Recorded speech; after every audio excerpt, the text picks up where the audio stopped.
You know, one of the best things to do during this time when we're hunkered down, and you see I'm hunkered down in this undisclosed location, is to read and to share with each other some of our favorite passages from some of our favorite books. And today I thought I would do just that and share with you actually, you know, an author some of you may have heard of, some of you may not have. Frank Yerby. If you follow me on Twitter or whatever, you know that I work on Frank Yerby. And I came across him just kind of by accident, actually going to library book sales and seeing his books on the shelf, picked them up and put them on my shelf because they were, you know, from the 40s and 50s, and never looked at them until I found one of his books from 1969, Speak Now.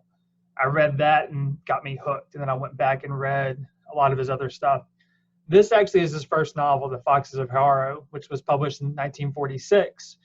You know, it sold like about 500,000 copies in the first few months. It was the first book by an African American to actually be optioned off for the film rights. And the film came out with Rex Harrison and Maureen O'Hara actually the next year, 1947, from 20th Century Fox. Didn't maintain the faithfulness of the book, of course. Didn't go past the Civil War and Reconstruction, but still a very important film in a lot of ways. And what I thought I would do today is just actually read kind of the prologue to The Foxes of Harrow, which is pretty powerful. If you find actually the abridged edition, it's not in there.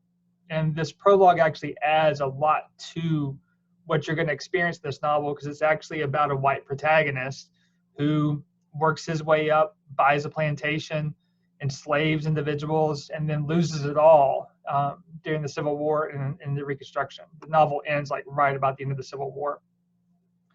So if you don't have this prologue, the whole kind of underpinning of what Yerby's trying to do gets lost. So here it is. About 15 miles above New Orleans, the river goes very slowly. It is broadened out there until it is almost a sea, and the water is yellow with the mud of half a continent. Where the sun strikes it, it is golden. At night, the water talks with dark voices.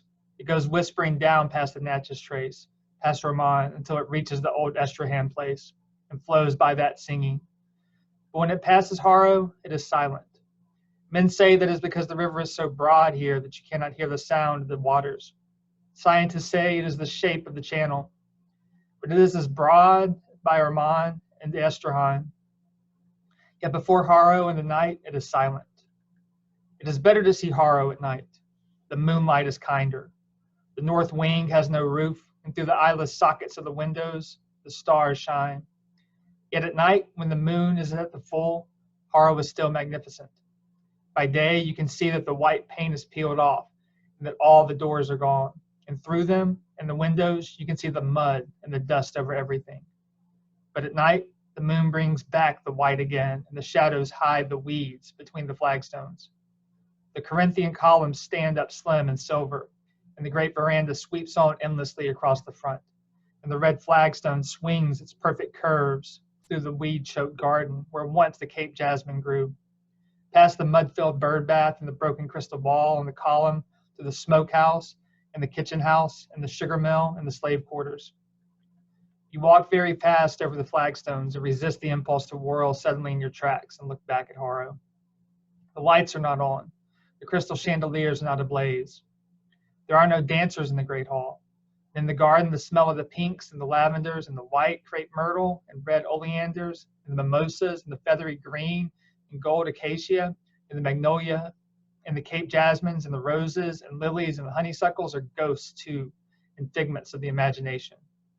But so real that at last you turn and scratch the flesh of your palms and your fingers with the harsh and rank reality of the weeds. In the brick kitchen house, it is dark. The great open fireplace, 14 feet across, is silent and dust-covered and cold.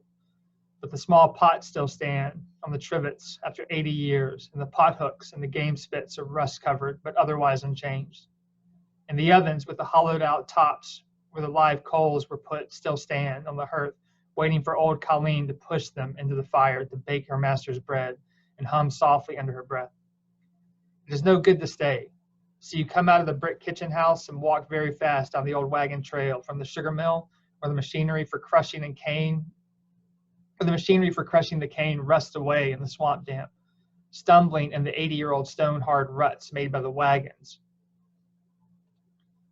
that haul the bagasse away to be dumped into the river until you come to the landing and untie the boat and yank the cord that starts the outboard to coughing and barking and roar away downstream in the still water that is silent before Haro. And you don't look back.